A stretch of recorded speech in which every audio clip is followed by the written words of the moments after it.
Hey everybody, welcome back. Or if you're new to my channel, my name is Josh and I make videos about how to make your money go the furthest. So if you're interested in those types of videos and would like to see more like it, please consider tapping that subscribe button below and stay tuned for this one. Alright, so in this video we are going to be reviewing the Chase Freedom Card. Now this is a card that I personally had for more than 5 years. So I'm going to be going over some of the pros of this card, some of the cons of this card, and maybe by the end of the video, you may decide whether you want to apply for this card or don't want to apply for this card. Now, I'm not any type of financial advisor, so that decision is going to be completely up to you. This video is for entertainment purposes only. All right, so the Chase Freedom Card is a card that will be giving you a $200 spend bonus if you spend at least $500 within the first 3 months. And of course, there is no annual fee with this credit card, so that's a great thing. It is a card that you can have long term. You don't have to worry about whether you're making enough in cash back to overcome those annual fees. So that's great. And I personally have the credit card for that long, just for that very reason. There's really no reason for me to cancel this credit card.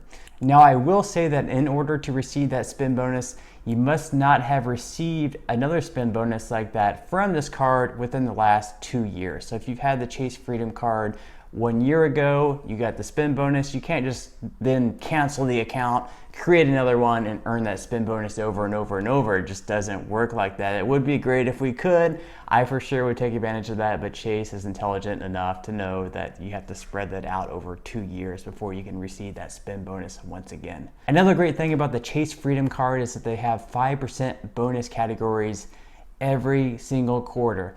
Now you're probably thinking 5% back, wow, that's great. I don't see any other credit card that has unlimited 5% cash back. But like I said, it is just in certain categories. So during the first quarter, you'll earn 5% back on the first $1,500 that you spend in the categories of gas stations, internet, cable, phone services, and select streaming services. And once again, that is up to just the first $1,500. Once you go over that number, you'll just be earning 1% cash back. And of course, in all other transactions that don't fall within that category, you only be receiving 1% cash back as well. Now, Chase hasn't yet released their categories for the second, third, or fourth quarter yet.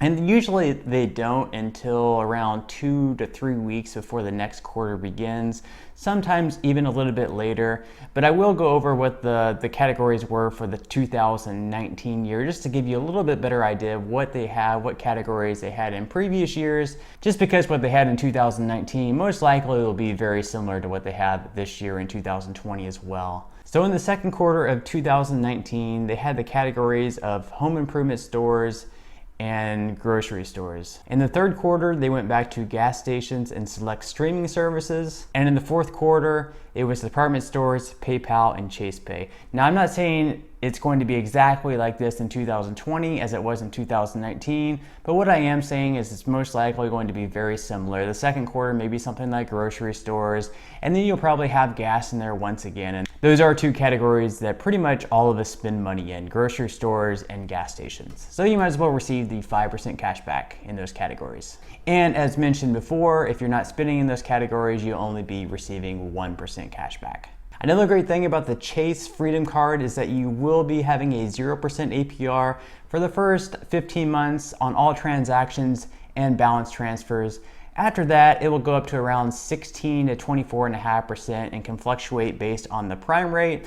Of course, the interest rate and the APR really doesn't matter because we always do try to pay our balance in full, and we don't want to be receiving any interest on these transactions, as that would kind of defeat the purpose of having the cash back. If you're receiving $20 in cash back, but then you're also getting interest charges of $40, $50, $60, kind of just defeats the purpose. So we want to pay off all of our bills in full, not be receiving any type of interest charges, and just be receiving the spending cash back as kind of an extra bonus of using the credit card. Now, as far as protection goes, because remember guys, safety first, you will be having zero liability in all transactions, which means that if someone here is smart enough to steal this credit card from my own Chase Freedom and they go off to make a $2,000 transaction somewhere, I won't be held liable for that transaction. So if you're smart enough to do that, go ahead and feel free. I won't be liable. Thanks, Chase. Of course, that's not to say that you should be irresponsible enough to be waving your credit card in front of the public on front of possible million viewers on YouTube, but what I am saying is that you can feel a little bit extra safety if you do happen to lose your wallet. You don't have to be fearful of someone picking up your wallet, using your credit card, and be liable for all those charges. Of course, that is kind of a kick that most credit cards do have now, that if you do happen to lose your card and someone goes off and spends money using your credit card, or just steals your credit card numbers and makes a bunch of transactions that you did not authorize, you won't be liable for those charges either. So that's something that's pretty standard across the credit card industry these days. The Chase Freedom Card also has purchase protection, which will cover new purchases for 120 days against damage or theft, up to $500 per claim or $50,000 per account. You'll also be receiving extended warranty protection, which pretty much will just extend the time period of the US manufacturer's warranty by an additional year on eligible warranties of 3 years or less. So for example, if you have a warranty on your computer that you buy at Best Buy for 2 years, Chase will go ahead and add 1 more year onto that warranty. So you'll have a 3-year warranty instead of just the 2-year warranty that Best Buy gives you, which is a pretty good value that they're adding in here as well. Now, Chase Freedom also partners with DoorDash, so you'll be receiving 3 months free of Dash Pass. And Dash Pass is a subscription service that provides unlimited deliveries of more than $12, and that will be for the first 3 months. After that, you'll receive 50% off of that service for the following 9 months. All right, so those are the main benefits of the Chase Freedom Credit Card. Let's go ahead and jump into some of the cons of the Chase Freedom Credit Card. So the first one you're probably wondering about are the fees. I mentioned earlier in this video that there is no annual fee, which is so great for me because I don't have to worry about if what I'm making in cash back exceeds in what I'm spending on an annual fee. There's really no necessity for me to go in and close my card because it's not really charging me extra money, and I get to take advantage of those 5% cashback categories. All right, so this is a credit card that does charge foreign transaction fees of 3%. So this would not be a credit card that you would want to use outside of the country. There's other credit card companies that come to mind, such as Capital One, that don't charge any type of foreign transaction fees. So I would consider using something like that rather than the Chase Freedom Credit Card. Also, if you decide to do a balance transfer on this Chase Freedom Card, like I said earlier in the video, you will have a 0% APR for the first 15 months. However, you will be paying $5 or 3% within the first 60 days of your account opening. And then after that, you'll be paying either $5 or 5%, whichever is greater between those two after the first 60 days. In addition to that, Chase also does charge a late payment fee or a return payment fee for up to $39. However, this is also pretty standard across the credit card industry as well, and we just want to avoid paying late. So make sure you get those payments in time, make sure you're paying in full so you're not receiving interest, and you were just taking full advantage of these cashback opportunities. Finally, of course, there's some pretty hefty fees on cash advances. I won't even get into those because this is something that I strongly recommend against doing unless you're in a dire situation where it's an absolute necessity. And in those cases, I would definitely speak with a financial advisor, which I'm not one. I'm just a YouTuber making videos for entertainment purposes only. This isn't any type of financial advice. And I'm not gonna say one way or another whether this credit card is worth it for you. It's just up to you to make that decision.